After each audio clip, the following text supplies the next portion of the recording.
Directors అందరూ commercial aspect వెనకాల పడి ప్యూరెస్ట్ ఫార్మ్ ఆఫ్ ఎమోషన్స్ని కన్వే చేయడానికి అలా ఆ మంచి స్టోరీస్ని లైక్ ఘంటసాల మ్యూజిక్ కానీ అల్లు రామలింగయ్య గారి కామెడీ కానీ అలా ప్యూరెస్ట్ ఫార్మ్ ఆఫ్ ఎమోషన్స్ వాటిని మిస్ అవుతున్నారేమో అనిపిస్తుంది. అంటే మీరేమంటారు ఈ జనరేషన్ డైరెక్టర్స్? నాకు తెలిసి తెలుగు సినీ చరిత్రలో బ్లాక్ బాస్టర్ కమర్షియల్ సింగరే ఉన్నారంటే ఫస్ట్ ఘంటసాల గారే.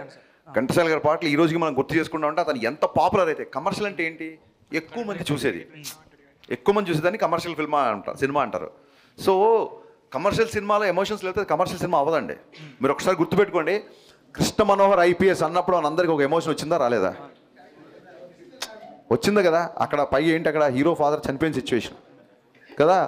అలాగే అనవసరంగా నన్ను కెలికారు, నా తిక్కేంటో చూపిస్తా, అందరు లెక్కలు తేలిస్తా అన్నప్పుడు అదేం ఫైట్ కాదు, ఎవరిని కొట్టట్లేదు, జస్ట్ హీరో మారదాం, అక్కడ కూడా మనకి ఎమోషన్ వచ్చింది కదా. సో కమర్షియల్ సినిమాల్లో ఇప్పుడు రాజమౌళి గారి సినిమాల కంటే పెద్ద కమర్షియల్ సినిమాలు ఏముంటాయి? సో ఆయన సినిమాలో ఎమోషన్ ఎంత స్ట్రాంగ్గా ఉంటుంది. నాకు బాగా నచ్చిన విషయం, మళ్ళీ మీతో షేర్ చేసుకున్న విషయం ఏంటంటే, ఒక హిస్టారికల్ బ్యాక్డ్రాప్లో గుర్రాలు, కత్తులు, రథాలు, ఇంత పెద్ద ఆర్మీ లాంటి బాహుబలి 2 లాంటి సినిమాలో సింగిల్ ఫైట్ లేకుండా ఓన్లీ ఎమోషనల్ కంటెంట్ మీద ఇంటర్వెల్ సీన్ తీశారంటే అందులో ఎంత ఎమోషన్ ఉండాలి అది ఆ సినిమాకి.